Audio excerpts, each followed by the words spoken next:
So you want to volunteer. I have lots of friends who are now empty nesters with a little bit extra time in their hands that want to get more involved in the community around them, but they don't really know where to begin.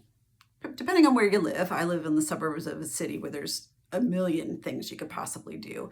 I do have some ideas on how I narrow down to the organizations that I work with now. And the first thing I like to think about is, what kind of people do you want to be around? Do you want to be around doctors? Do you want to be around kids? Do you want to be around older people? Do you want to be around younger people? Because we could start a grid here, so that will help you narrow it down. If you want to work with children, there are shelters, there are YMCA programs, there are schools that you can volunteer in. The other thing to think about is, do you want to be indoors or outdoors? When I was looking, I really liked the idea of being outside, because if I was going to be inside at a job, I was concerned about my own mental health, I thought that being outdoors. So that kind of brought in a whole thing of conservancy programs or local parks. I guarantee you, if there's a park near you, they want volunteers, especially now. So that's always an option. The other thing is, how much time do you want to give? Do you want to just kind of show up when there's an event? Do you want to go weekly? Now there are places that you can go, websites you can go to that will just post lots of different things. But if you know, for example, I think it's a great idea to do just kind of one-off things. Like I can't commit to something every single week because I don't know what's going to be going on in my life. I don't have that much free time.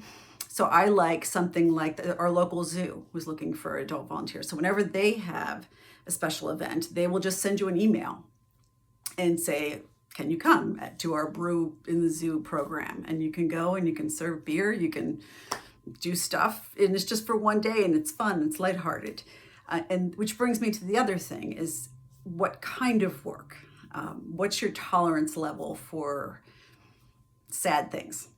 So there's obviously always work in food pantries and kitchens and homeless shelters, or with kids with cancer, that kind of thing.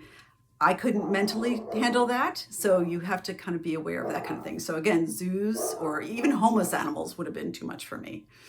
And then lastly, just think about what matters to you. What passions do you have? What things are your soft spot? So for me personally, like I said, I end up with nature centers because it's outdoors. I love the people. It's all fun. They're short of events, or even if I'm working a lot on one event, it's over and it's done.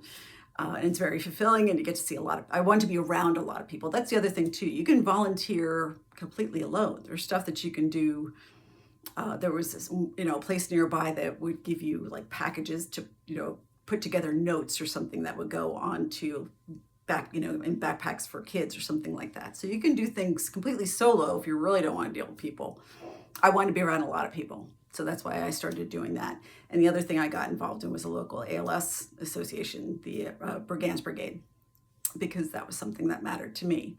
And that's a little harder sometimes because I'm exposed to things that were very upsetting to me for a long time, but it's fulfilling that I can try and help some other caregivers through that. So think about is there something that matters to you? Or what skills you have too? What skills are you willing to offer?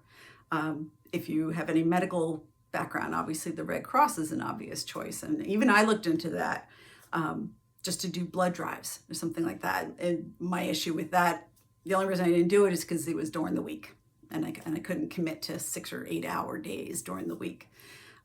So think about what skills you bring. I tend to bring organization and marketing skills. That's kind of my thing. So if you just want to show up and pour beer, there are plenty of places you can do that. You can volunteer. I know the local Italian festival that's coming up is looking for volunteers. Like most of these big festivals in cities are always looking for volunteers.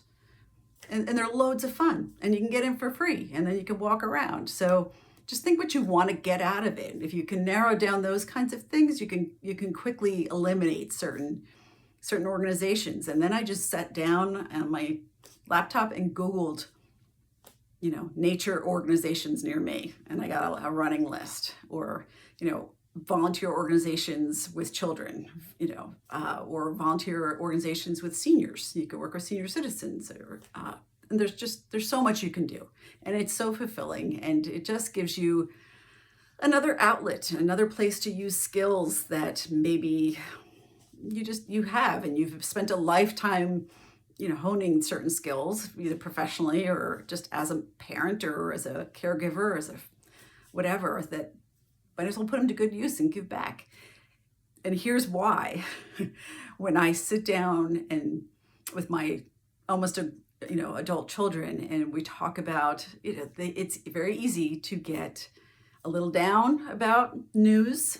And my personal feeling is that, yes, there's activism, and there are things you can do to handle certain situations. But if you're just feeling kind of hopeless about the state of affairs, I think that going out and trying to just add some good to counteract the bad is the best we can do. Put good out in the world, put art out in the world, put positive things out in the world, and just try and help out as much as you can. And so those good things will kind of keep everything else in check. That's my feeling about it anyway. So good luck, and let me know what you do.